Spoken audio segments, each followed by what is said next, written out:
Welcome to the show. My name is Charlton with Big C. This is Charlton and Big C Sports coming to you worldwide on the Big C Sports Network, on the #1 network in the United States of America. And Big C Sports has been voted the #1 sports show in the universe, according to Big C and them good old boys down south. I want to say bienvenidos to all of our listeners in Latin America, also across the pond in London, England, as well as Paris, France, and of course, you good old boys from Africa. You know we love the Big C tribe. We love them in Canada. But Big C, there's no one we love more than you good old boys down south in the land of the free and the home of the brave on a beautiful June the 18th, 2018. Big C, how's it going for you good old boys down south? Well, Charlton, it's hotter than July. We're just here in June. I feel like I'm outdoors at a barbecue, but we don't have any meat around. Well, I think they call that a veggie Big C. Last I heard, is that what you good old boys are getting healthier now, eating veggie Big C? Well, Charlton, I don't know if it's veggie, but we got a lot of lawn grass out here. I guess we'd have to become herbivores because we don't have any vegetables. I tell you what, it's all great in the land of the free, in the home of the brave. In California, the weather's gorgeous. If you like it near triple digits, it's up in the 90s today here in Northern California. A lot of good things happening in the sports universe. We have some of the greatest golfers in the world decided they did not want to compete on Father's Day weekend. So we wish everyone a Father's Day weekend. Hope your Father's Day weekend was good. Even for all you baby daddies, we wish your Father's Day weekend was great as well. I learned there's a new holiday that Big C's asking Trump to sign into law, and that's Baby Daddy's Holiday. So we hope you guys had a good time. Also, when you think about all the baseball being played on Father's Day, a lot of people out swinging the bat, and then you have the College World Series. That's tipping off. But Big C, I want to get your thoughts on how your Father's Day was. I know on Friday you were saying you wanted to have some things that people couldn't recognize, but as long as it's deep fried, it can't be that bad for you, Big C. Your thoughts? Well, Charlton, the amazing thing about Father's Day, you think about this. Yeah. On Mother's Day, you can't get a seat in a restaurant anywhere. No. Okay, I mean, you wait 4 or 5 hours on Mother's Day to get a seat in a restaurant. Yeah. On Father's Day, I got people asking me, what am I going to cook? Yeah. And I'm trying, it's like, okay, Yeah. you know these people? Yeah. Asking me, what am I going to cook? Yeah. Mother's Day, they can't wait to take mom to a restaurant. Day. We need to, holy, wait a minute, what you mean we? Yeah. If you want to take, you said Mother's Day. She's not my mother, she's yours. Okay? Yeah. So I ain't got nothing to do with that. If you're going to take her out, you take her out. It's not like you come out here to see me. Yeah. You know, it's like, I hate for you to even say dad to me. Because my skin, the chill bumps there. Because I know next, can I? Or can you? Can I? Can it's you? like, please. Yeah, I Tell me about understand. my first name. But Stop saying dad. Okay? And then here comes Daddy's Day. Yeah. Okay, well, let's call it Father's Day because we haven't incorporated baby's Daddy Day into it yet. Not yet. It's still Father's Day. Come on, Trump, sign it into law. People are like, what are you cooking? Yes. They're like, hold it.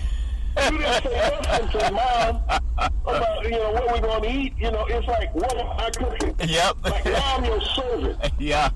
You hear you trying to love her and luxury. You brought her flowers, you brought her candy. Yep. Dad name wasn't no nothing. Okay? Yeah. You walk in the house, you ain't got a card for me. That's funny. Talking about what you cooking. I almost went to my room. Yep.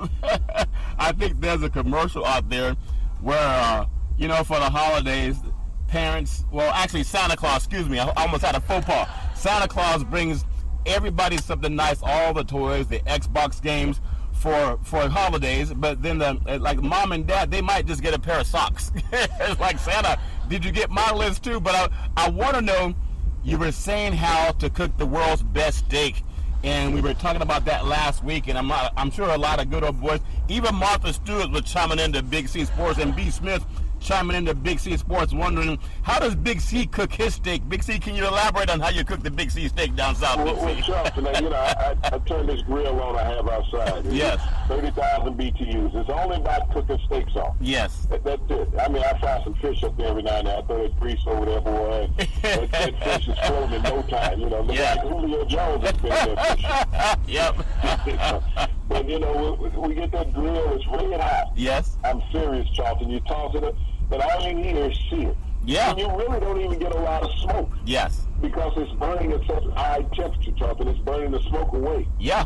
But in 3 minutes, that meat and that bone is bubbling through on the other side. Wow. You flip it over, Charlton. I mean, you got these beautiful sear marks and this nice caramelization underneath, Charlton. It is just beautiful. And all we using is some fresh cracked pepper and some pink sea salt. Yes. I mean, it's just a beautiful aromatic flavors that you get from that, Charlton. I'm hitting it for 2 minutes on that second side, Charlton, and I'm knocking off that fire. Wow. You got to understand that grate is still red hot, Charlton. Yeah. So it's still cooking that meat. I tell you. It's going to sit there, Charlton, for a couple more minutes. Then I'm going to take it off, Charlton, and I got my vegetables and I got my spread on the side that's ready to roll, yes. Charlton. And, you know, I made the mistake of doing that for Father's Day. How's that? You know, but I fooled everybody. I only took one steak out there to start with. Yes. You know, and I had all these vagrants and vultures looking at me. You know, yeah. The people that I didn't invite over, they just happened to be related to me. Yeah. You know, by their mother, but I didn't invite them over. Yeah, that's funny. They literally, Dad, you know, one steak? Yes. That's it, one dad. Well, yeah. You know, that's how you know, if it's Daddy's day, then Daddy's treating himself. Okay? Oh, wow. So then I went back in the house and I grabbed a bunch of them and threw out there, choppers. Yes. And, you know, because I thought I might get assassinated or something. I'm being honest.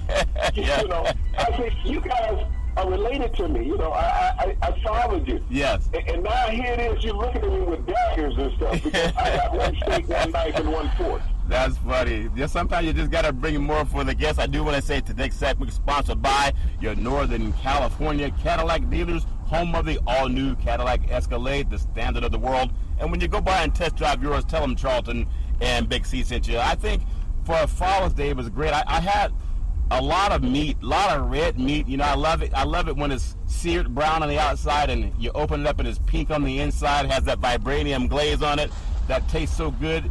And then had the chance to wash it down with some collard greens. Is always good. Little apple pie, that's always good. Peach cobbler, apple pie, all the same thing. But sometimes I tell you, when I look at for all the fathers around the world, and you know, not just of course the United States, but all over the universe, I'm glad that everybody had the chance to at least have that one special day where you could feel good and have people cater to you. Sometimes the catering doesn't happen, but a lot of times it does.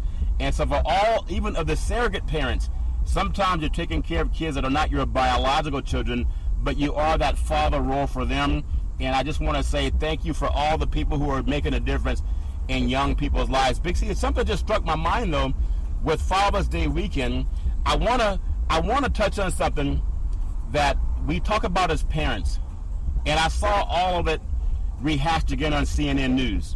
And we talk about ripping kids and families apart.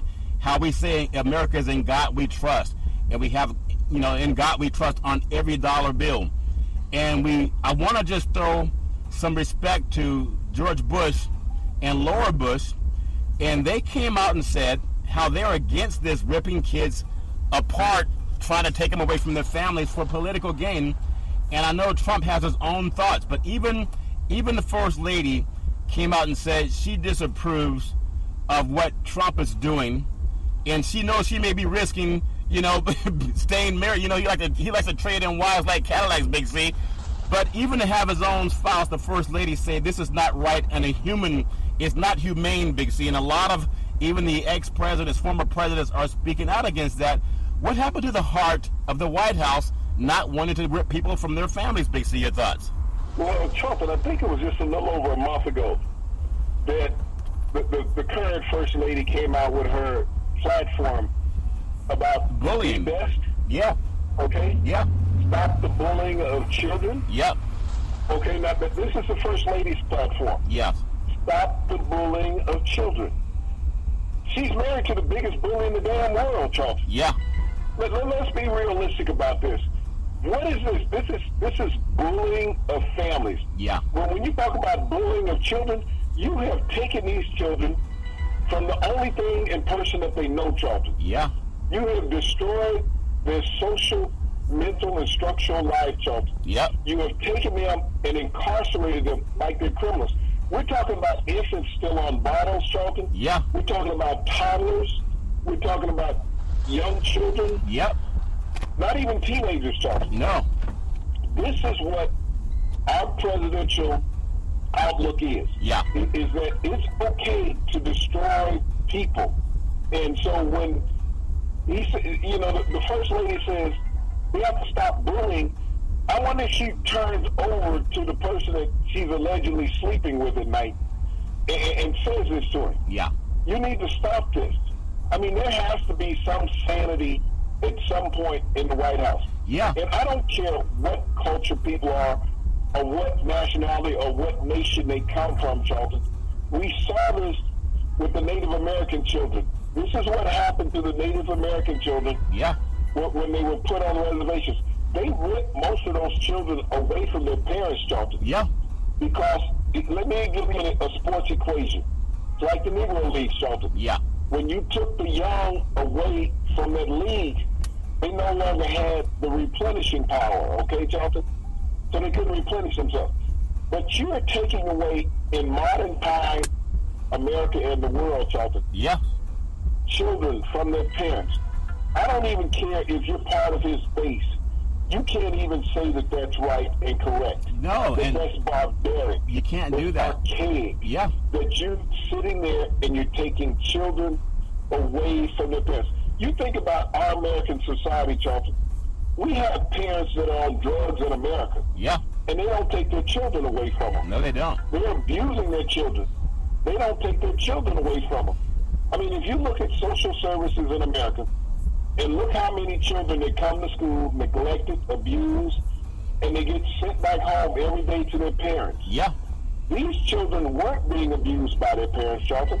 They were brought to America to make a better life for themselves. You think about their parents when they come, they will work the menial jobs here in America to provide for their children. They will work 2 and 3 jobs sometimes, Charlton, to make sure that their children are provided for. Yeah. And so when we have an administration with an attorney general and a president that has no civility about them, Charlton, no admiration for life, and you know, when the president made the statement, if they came from white European countries, Yeah. he would embrace them. Yeah. But if they're dark complected, he can't see that. I tell you. This is what we're seeing. And I don't know how Congress, I understand the presidency has the ultimate power, Yeah. Charlton, here in America, but he wants to be a king and a dictator, not a civic leader. You know that. This is where he's missing the boat. And I challenge any parent. I one time I was going to pick my son up from school, and he wasn't where I expected him to be, and I was the one that I missed the boat. Okay, he was where he told me he was going to be, but out of habit, I went to where I thought he was going to be, which ironically was only about 100 yards away from where he was. And the panic that set into my own heart as a parent thinking, and this is with cell phones, and thinking, okay, where's my child? And I just challenge any parent, you know, law aside, there was a time where there was a law that slavery was legal. Was it morally correct? No. It was morally bankrupt. So eventually it became abolished. So for people that stand behind saying, well, it's the law, well, those are the same people that rationalized slavery and lynchings of black Americans. And ironically, I spoke to an African-American, you know, quote-unquote, I won't even say friend, but colleague, that was standing behind what Trump is doing and saying, well, it's the law. They got to do it right or they can't do it. And I asked this same person, when was slavery part of the law? And he said, well, what do you mean? I said, it was abolished in 1863, fully ratified in all states in 1865. There was a time where even people like you and I could be ripped from our families and sold off. Was that morally right? He said, no. I said, well, neither is this. It's the same thing. So anyone throughout the world that argues that, well, it's the law, we have a right to do this to people, usually it's done to people of color, whether it's Native Americans, African Americans, now Mexican Americans. We don't have a history of that being done to white Americans. And well, Chuck, yeah. Talk about the laws in America. How many laws are beat down in America? I mean, you're supposed to be a certain age to smoke in America. Yes. Well, who do the tobacco companies target? Minors, Charlton. Yeah. People who are not old enough to buy the tobacco. Yeah. That's who the tobacco companies target. Yeah. When you look at the alcohol beverage commercials on television, they do. Charlton, They do. how many young, underage drunk drivers are there in America? There's a trial going on right now, Charlton, in Pennsylvania, Penn State. Yes. On this hazy, where this young man was forced to drink himself to death and died of brain trauma after falling down several flights of stairs. Wow. 19 fraternity members. This young man was 19 years old. He wasn't old enough to buy alcohol. Wow. And this goes on in all the major universities, Charlton, even majority of the high schools in America, where children are drinking beer, they're drinking hard alcohol. Yeah. They find some way to get somebody to buy it. So that when we talk about the laws, normally these laws are broken by people that are in the mainstream. Yeah. That look like the people who publish the laws, Charlton. Yeah. And so they don't do anything to curtail that, Charlton, because the alcohol companies, the tobacco companies, pay a lot of money to their lobbyists to keep their product on the shelves in stores. Right. You think about this, Charlton.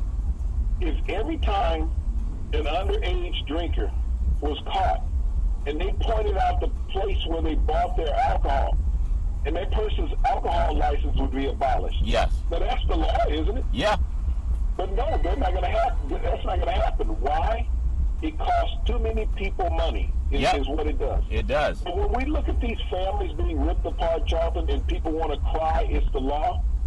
When was the last time an American citizen was locked up for hiring an illegal alien? That's the law, is it not? It sure is. So what you're saying is that Caucasian man or woman that hires an illegal alien, that it's okay for them to break the law.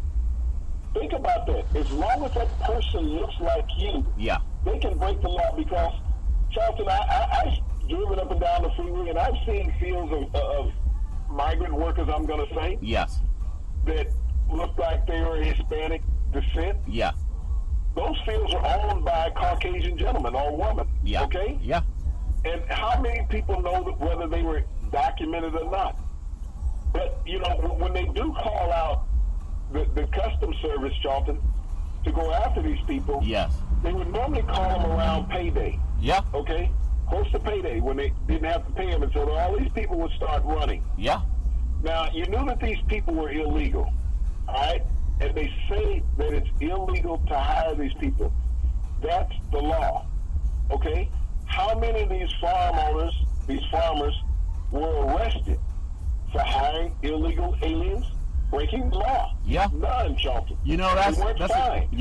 That's a beautiful point. And I got to bring up this point too, because working around men and women in media, has anyone ever been to the mall and you take your children, young children, sometimes they're maybe 5 or 6 years old, and they may oftentimes, because they're children, they don't know any better, they may try to hide from you in clothing. The clothing racks that have those circle turnstiles, it could take a 5-year-old child can easily hide in one of those turnstiles and become invisible.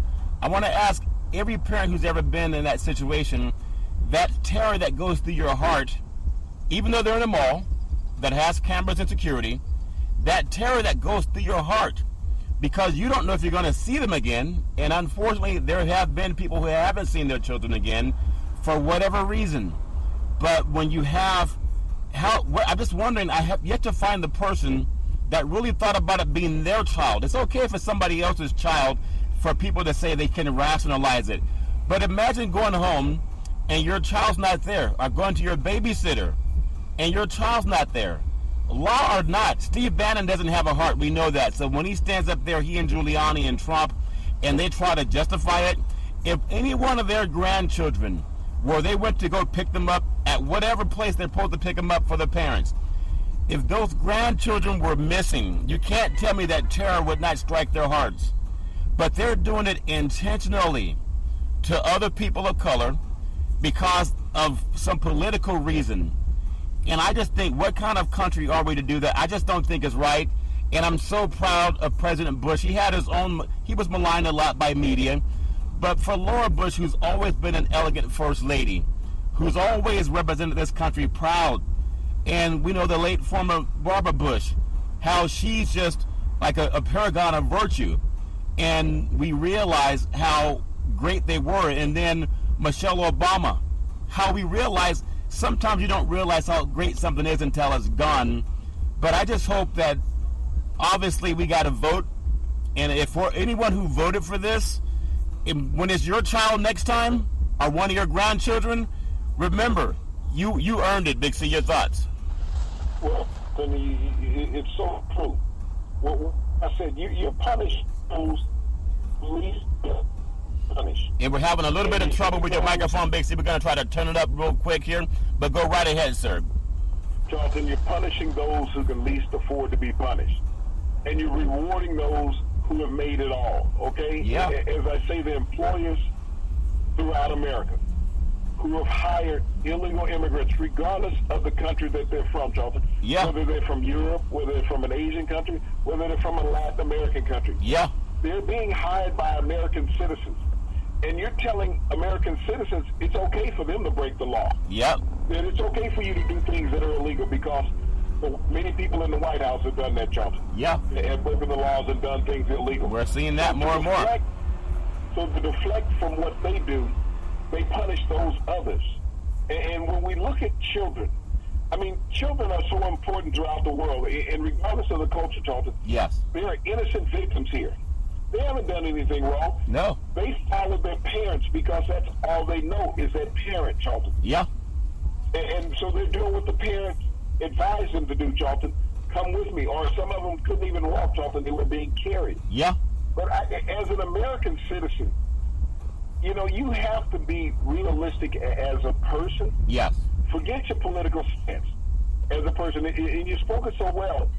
If you were a grandparent going to pick up your grandchild and that grandchild wasn't there, I mean, we've seen enough movies on television where children have gone missing. Yep. They had this thing with milk cartons for years. I remember that. They've showed children disappearing. And they showed age enhancement charts showing children because they've been gone for. Parents never stop. That's what parents do. They never stop looking for children. Yeah. And there's even a flyer that comes in the mail, Charlton, that has children on it still today that are missing. And they show the children they've been missing for some time. They show them how they would look now as they've gotten older. Yeah. As a parent, those parents that are still looking for those children, Charlton, and they didn't want these children to disappear, Charlton. No.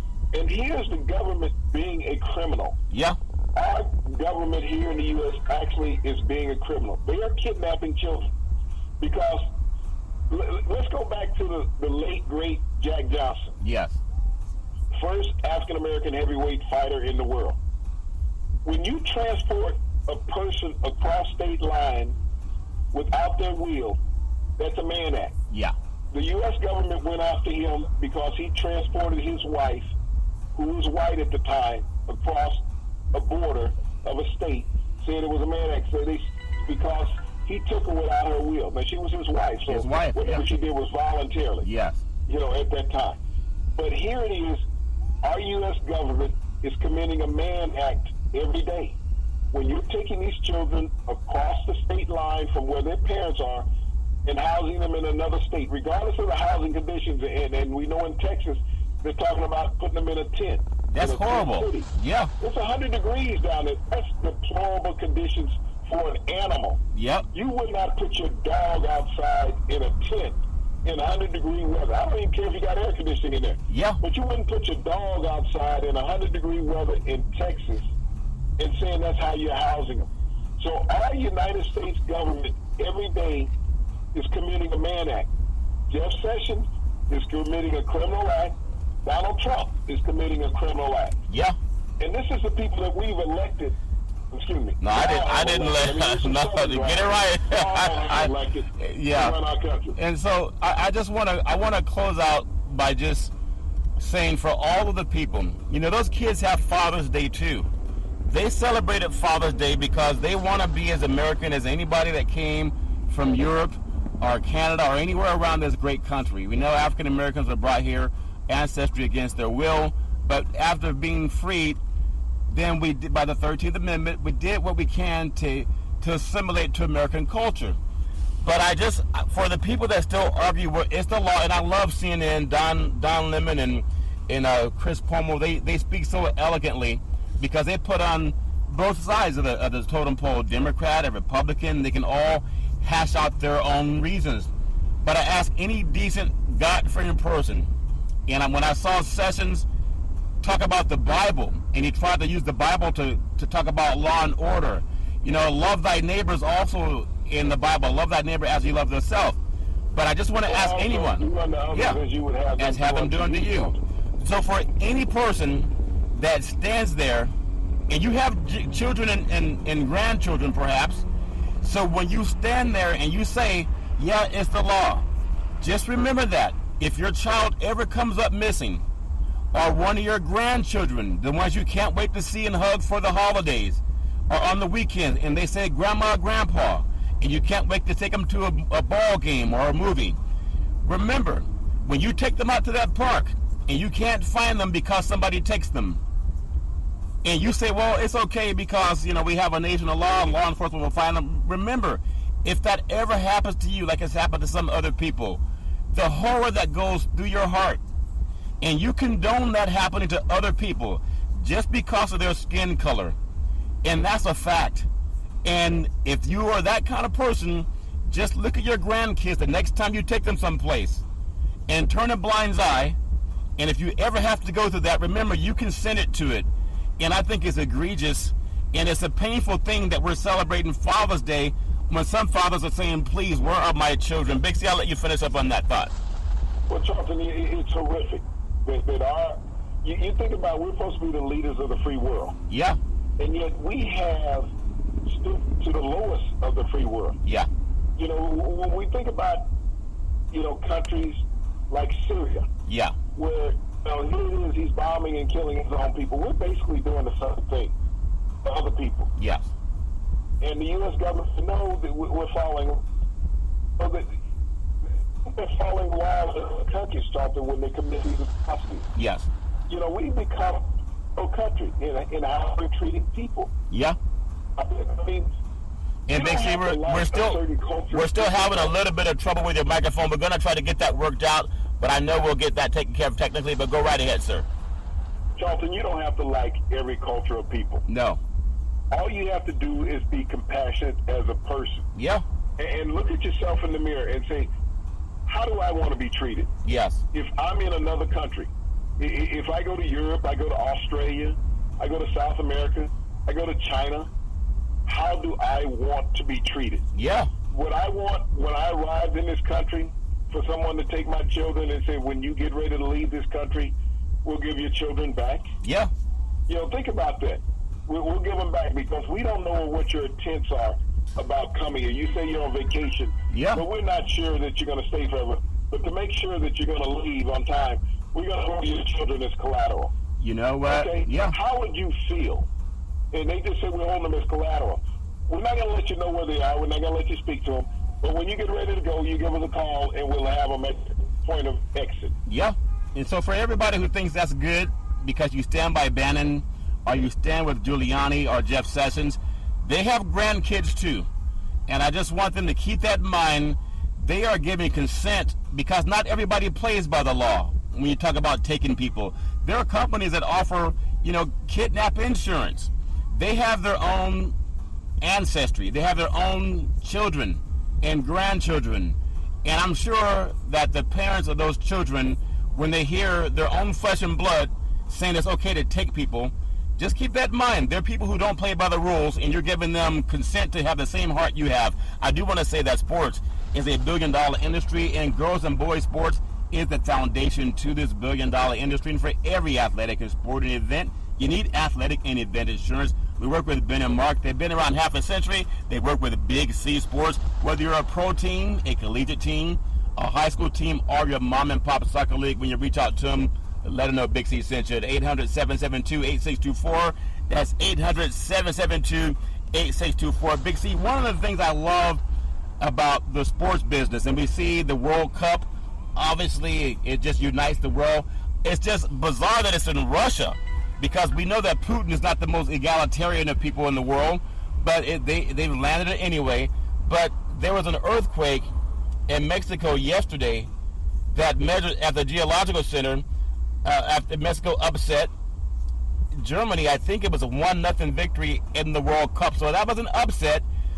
In Mexico, soccer is played as well as any country in the world. But they call it an upset, obviously.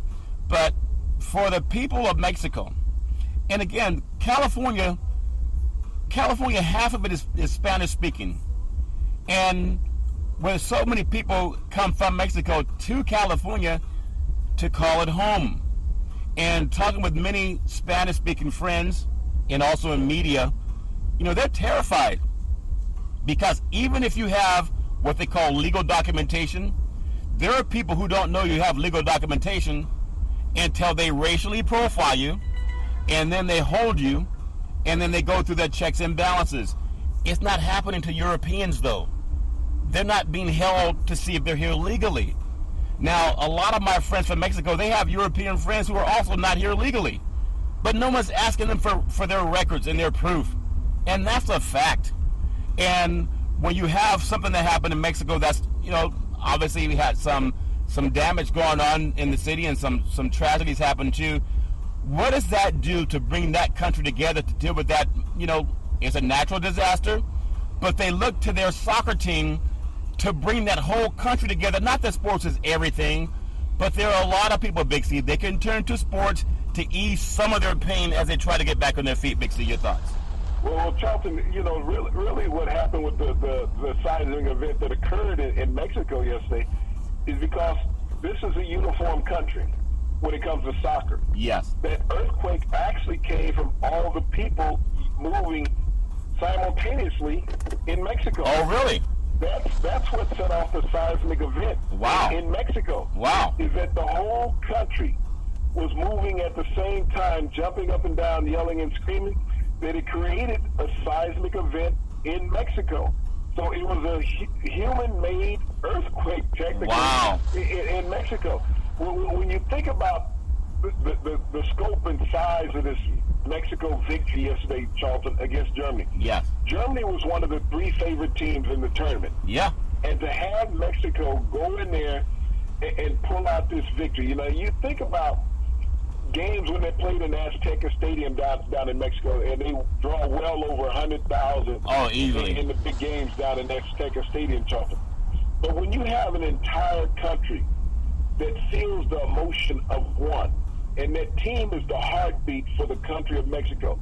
And when the president says deadbeats, people from S-hole countries, yeah, think about that. To have a country with so much unity and pride that when they celebrate a victory, that this country could cause a seismic event. We don't have that type of emotion and unity in America. No, we sure don't. We don't. I mean, I don't care whether you win the Super Bowl, the NBA title, Charlton, nope. the World Series. World Series. That's generally just a state and a city event. Yeah, yeah. Here's Mexico beating Germany, Charlton. Yes. The people that are ranked in the top 3 as far as an opportunity to win the World Cup. Yes. That there's so much jubilation and thoughtfulness in this one country that it created a seismic event. And yet the president wants to incarcerate their children. That's a shame. And I want to reach out to all the people in Latin America that listen to Big C Sports. We cover all the sports. I've met so many phenomenal people over the years and that are in the motion picture industry, people that work in Hollywood and all over the country, people that come in from Europe to California for work, because the topography of California, from San Francisco to all of the Central Valley, Northern California, and of course Los Angeles and San Diego, you have some of everything here, and you don't have to go too far to get it, even though a lot of what people do now in making movies is a lot of the CGI. But I just want to say, because we've started saying with Big C Sports that sports will actually galvanize this country, and seeing what happened in Mexico, Big C, I thought that it was a natural disaster. Earthquakes happen all the time in California. You don't really pay much attention to it unless it's over maybe a 4 on the Richter scale.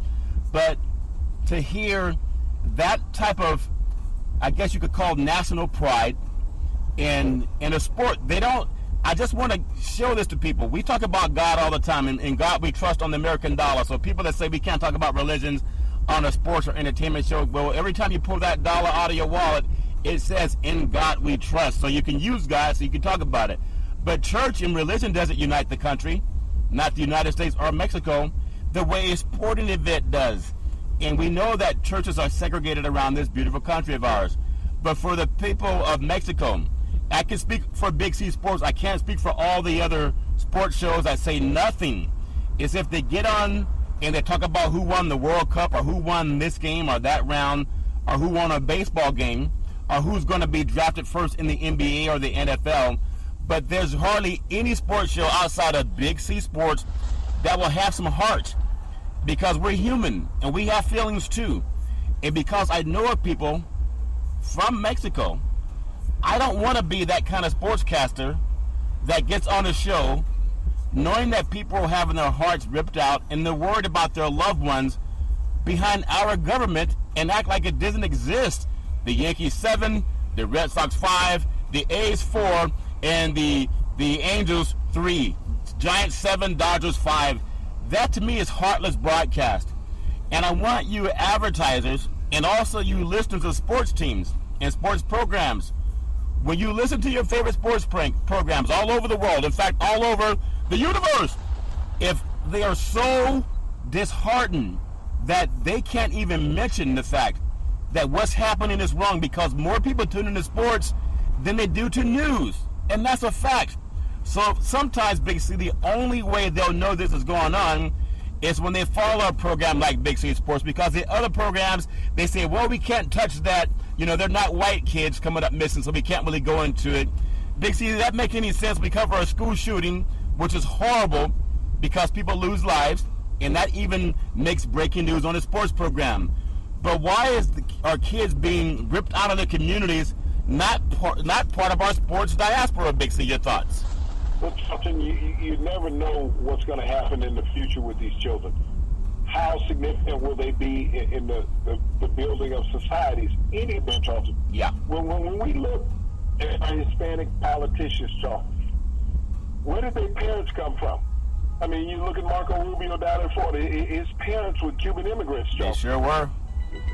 You also, the mothership has a show, Charlton, where Dan Le Batard show, where his dad's a Cuban immigrant. Sure is. So when we think about immigration into America, everybody came here by some other means other than just being born here, as far as the creation of your family here, Charlton. Unless you're Native American.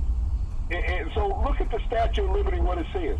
When did America stop accepting citizens from around the world, Charlton, other than this latest administration? Yes. Everybody had always been welcome here, Charlton. Yeah. Is come here, apply for your citizenship, go through the paperwork, Charlton, and we'll grant it. But now all of a sudden, I don't know how you figure that if you take a few thousand people, Charlton, out of our society, that it's going to help the rest of our society, Charlton. If our society is flourishing so much the way you say that it is as an administration, why are you trying to stop people from helping? Yeah.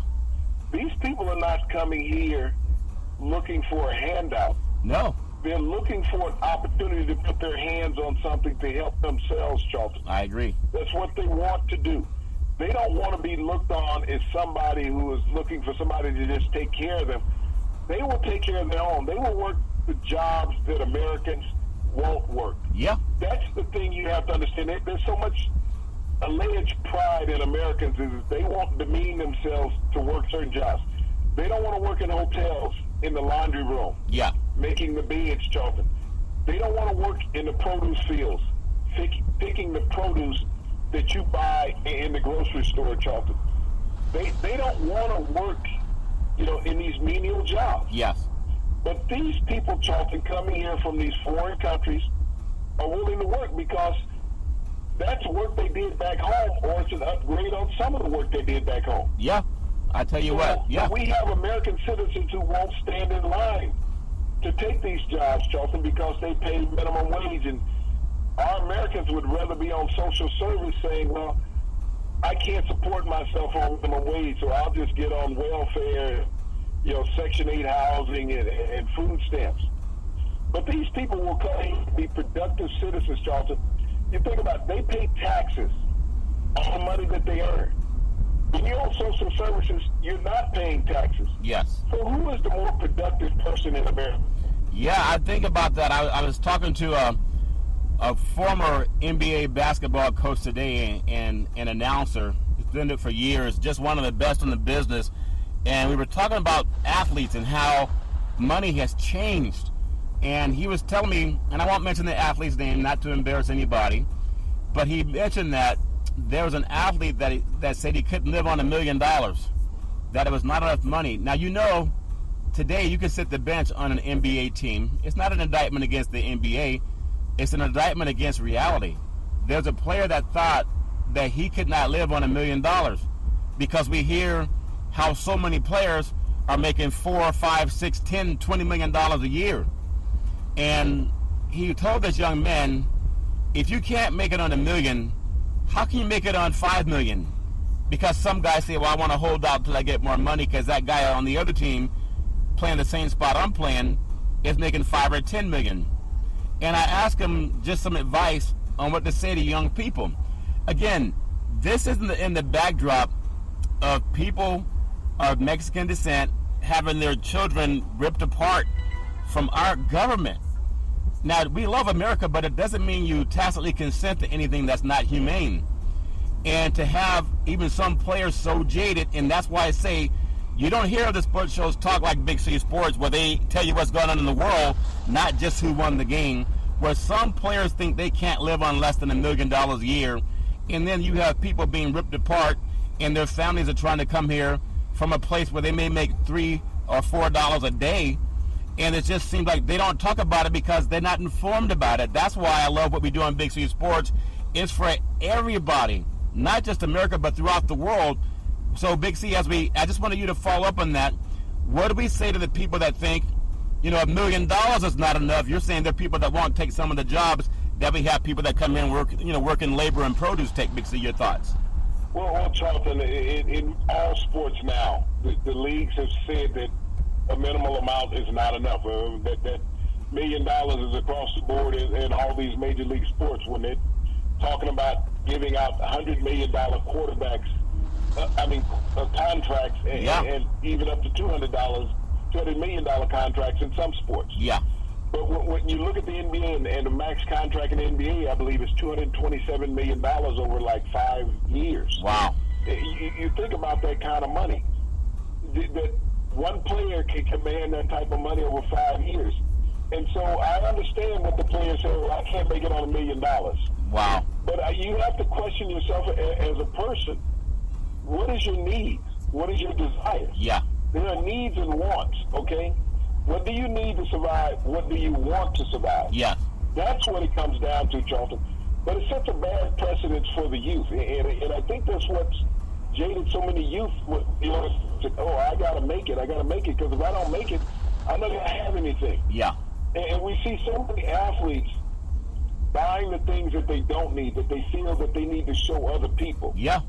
And not investing in their future, but spending for the day. Yeah. And this is a knock against athletes, Charlton, because it's so true that what they do is that they tarnish the thoughts of the young kids that aspire to be athletes. Yes. When you sit around, and let me give you two players as an example.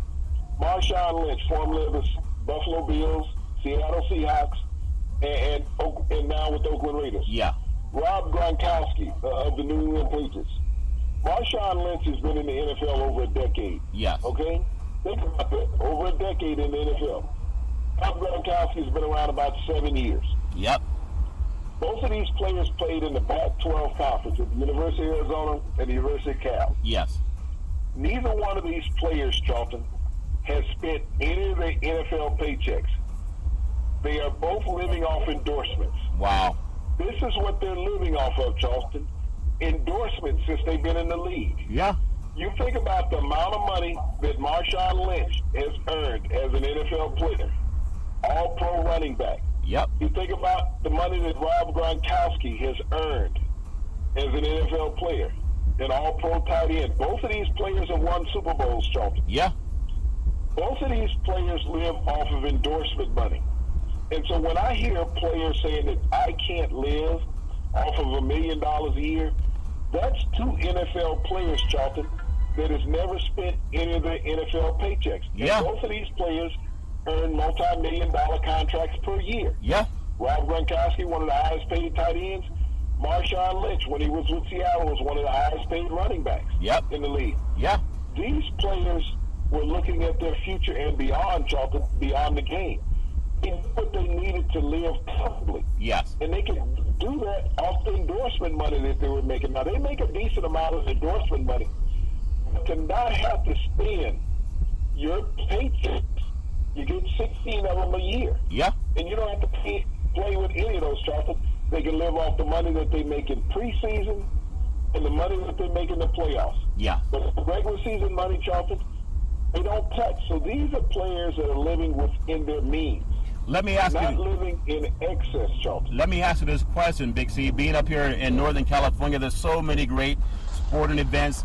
From over in Sacramento with the Kings, you have in the Bay Area, Golden State, you have the Raiders, the 49ers, the Giants, you have the Sharks, and if I'm missing anybody, then I want to look at also the fact that you have Cal Berkeley, you have Stanford, you have San Jose State, you have Santa Clara, there's University of San Francisco. Just play through those schools, Sac State, UC Davis, all up here in Northern California, Pacific, Fresno State.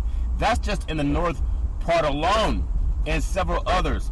When you look at players that say they're going to hold out, and I think how the NFL, we pride ourselves on saying, I'm going to hold out for what reason? Well, they need more money. And I just want to ask your thoughts before we hit on some golf. Are there teams that have players holding out that really affects their team? Because if they're getting fined sometimes tens of thousands of dollars. I think Khalil Mack was being fined several $1,000s for not, holding out with the Raiders. And at some point, it's like diminishing returns for holding out. Big C, your thoughts? Well, Charlton, the league has provided for that. Yes.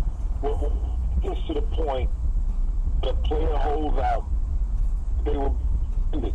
And I apologize, Big C. We're still having a little bit of issue with your microphone, but we're still working on that. But go right ahead, Big C, your thoughts. What happens, Charlton, is this is the situation with the league. When a player signs a contract or a contract extension, yes, they're happy about it at that point. Things change. If you're guaranteed your money, you're guaranteed your money.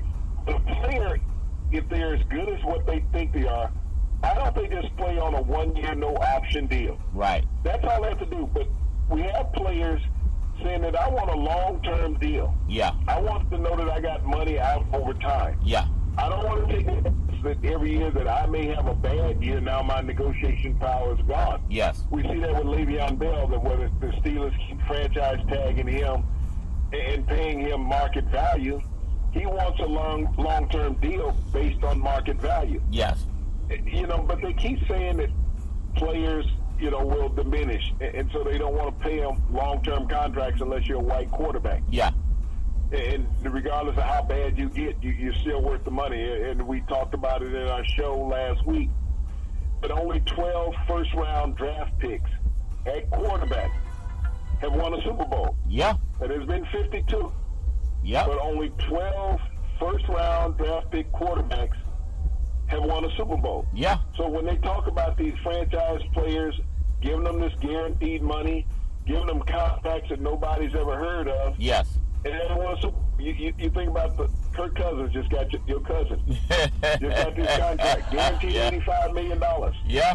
Never won a Super Bowl. Nope. Matt Ryan, $155 million. Yep. Never won a Super Bowl. Matthew Stafford, $120 million. Yeah. Never won a Super Bowl. Derek Carr, $125 million. Never won a Super Bowl. They keep compounding the money over and over, Charlton. Yes.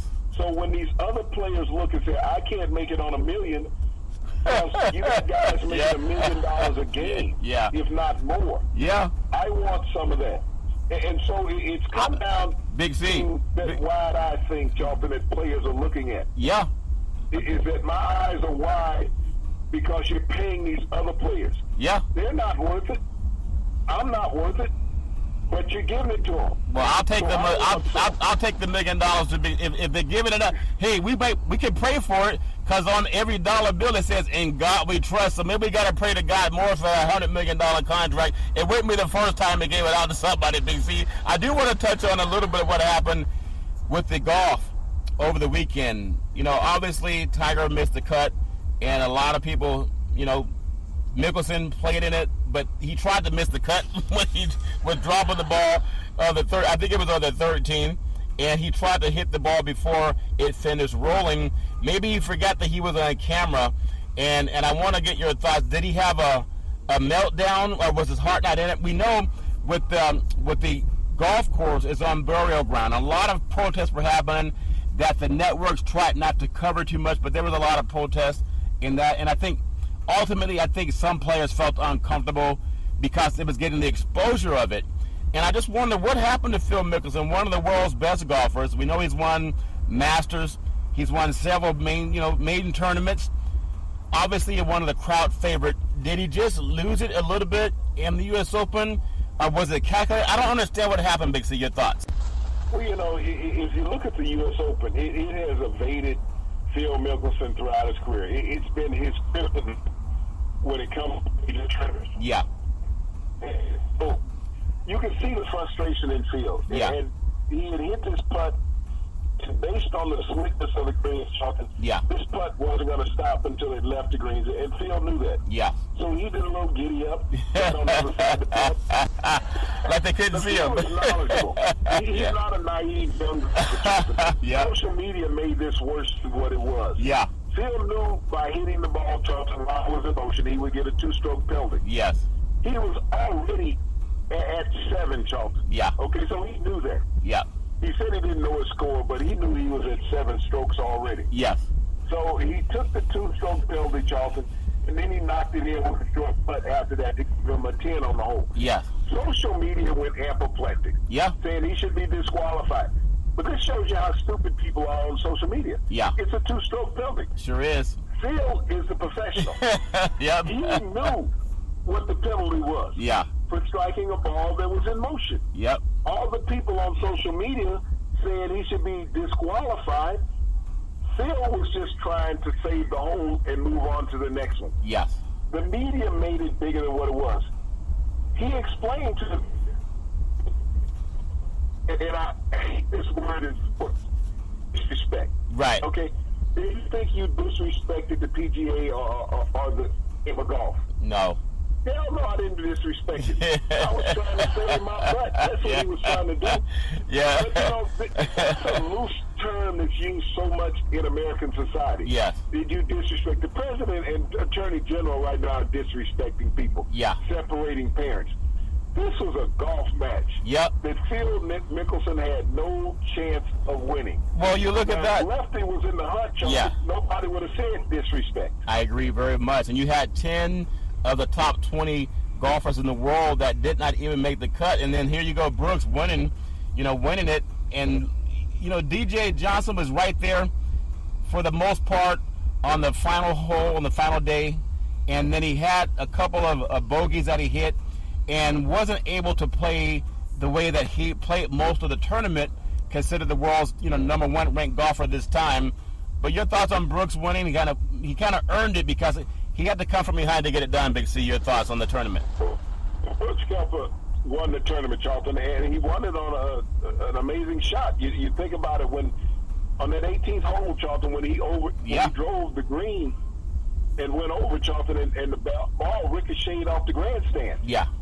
And left him with a 13-foot putt. I mean, it was a miraculous action by the ball to get back up on the green. Yes. But when you think about Dustin, he was the only golfer to shoot under par the first 2 rounds of the tournament. Yeah. And then in the round 3, fell off like everybody else. Yep. Everybody was saying, well, they set up the course too tough for the golfers. Yeah. These are professionals. Yeah. They play all the time. This is what they do for a living. And it's like, but it had something to do more than golf. When you talk about being on an ancient burial ground. Yes.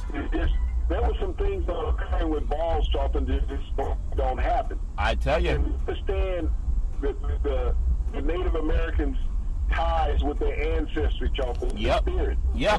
Yeah. And so you can basically feel that with the action of the balls and the golf. Or sometimes too. Tournament. Yeah. Sometimes too. We have such a fight in this country, Charlton. Talking about Native American heritage, where they most of the high schools in this country Charlton to abandon the native name that they've utilized for decades. Yeah. You go back to the Stanford Cardinals, Charlton. Back in the 70s or early 80s, when they changed it from Stanford Indians to the Stanford Cardinals in honor of the Native Americans of California. Yes. We still see so many universities around this country, Charlton. Florida State Seminoles. The Cleveland Indians are going to change from Chief Wahoo next year to another name. Yeah. Daniel Snyder with the Washington Redskins said he's not changing the name. Wow. He's going to stand pat with what he has. To think about the desecration and disrespect of a culture and a nation, Charlton. Yeah. That's part of the Indian culture, Charlton. And when you're on an Indian burial ground and you're playing a golf tournament, you wonder, did that have something to do with all these high scores and strange things that were happening at this tournament, Charlton? Well, I tell you, when people have a heart, sometimes you realize, why am I doing this? Just because it's been done before doesn't mean you have to keep it up. I mean, they would never build a golf course on Arlington National Cemetery. Even in California, all of the high schools have had to get rid of the name Redskin, and a lot of them changed it to Tribe, or even just changed it to a different name altogether. But see, I do want to close out. If baseball had the MVP vote today, I think Mike Trout, he would be the MVP of the American League, and Freddie Freeman would most likely be the MVP of the National League. I know that's arguable. People can have their own choices. But your thoughts on Trout and then Freeman and how well they're really hitting the baseball this year for their teams and trying to get that MVP chase, Big C, your thoughts? Well, Charlton, you're really talking about the best two players in baseball. Mike Trout is synonymous when you talk about a great player throughout his young career here in the major leagues. I mean, he has numbers that are comparable to even the great Aaron. Oh, yeah. When you look at the numbers as far as home runs, batting average, at this point, Mike Trout has 15 more home runs than what Hank Aaron had. At the same point in his career, we know when Hank retired, he was Major League all-time. If you look at Mike Trout, if it had not been for some injuries that he had a couple of years, Charlton, that's maybe 30 or 40 home runs above Hammer and Hank. Yeah. But he's the heart of the Los Angeles Angels, Charlton. He does everything you ask, and ever since major leagues, people have compared Bryce Harper, saying between these two, but Mike Trout has been the most consistent of the two. Yeah. The other guy, Freddie Freeman, Freddie Freeman is leading the National League basically in every statistical category. He's amazing. He's baseman for the Atlanta Braves. Hank has the whole hometown team, Charlton. Yeah.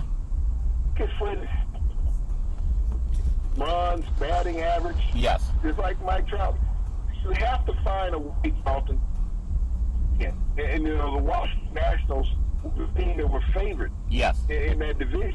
The Atlanta Braves have a lead division over the Washington Nationals. Talked about Bryce Harper struggling. Yes. Freeman is surging, Charlton. But if they were to have both of those players would be hand down MVPs in the American League and the National League. Well, I tell you what, Big C, I think we have a little Putin. We said the World Cup's in Russia, but I think Putin's trying to tap Big C's airwaves. He tried to tap our phone lines, Big C, so we do want to tell you we're still working on that. But Big C, I mean, we've had so much to be grateful for on this great Father's Day weekend, and for all the people who were able to celebrate, whether it's Father's Day or Baby Daddy Day, I hope you had enough to eat and had a chance to sit back and just relax and enjoy, whether it was golf or baseball or even some politics or some World Cup. We hope that you always enjoy that, especially when you listen to on what happened on Big C Sports. Big C, back in the day, there was a man by the name of Drew Bandini Brown. He was known as Muhammad Ali's right-hand man. He would always tell Ali, with all you've got to use, how can you lose? Rumble, young man, rumble. Big C, what are you looking forward to in the sports universe? Charlton, what I'm looking forward to is all the sports broadcasters getting together and realize basketball season's over. Yes. Okay? I've heard more about LeBron, Kawhi, and George than I did during the NBA season. Yeah. Regardless of where these players end up, Charlton, whether you want to call it a super team or not, yes, until the Golden State Warriors disband, Charlton, they're the NBA champs. Yeah, they play like the champ in the land of vibranium. I tell you, it's all fair in love and war. We love the sports business. We love the entertainment and the news side of it. So Big C Sports will always try to keep you up to date every Monday through Friday at 5 and 6 p.m. worldwide when you follow Big C Sports on the Big C Sports Network, on the #1 network in the United States of America. And Big C Sports has been voted the #1 sports show in the universe, according to Big C and them good old boys down south. As we always tell you, there's never, ever any excuse for domestic violence. If you know any man or woman going through that garbage, please call 911, because no man or woman should ever have to go through that garbage all on their own. And as we always tell you on every Big C Sports show, we thank you, we appreciate you, and we hope that you have a super fantastic day.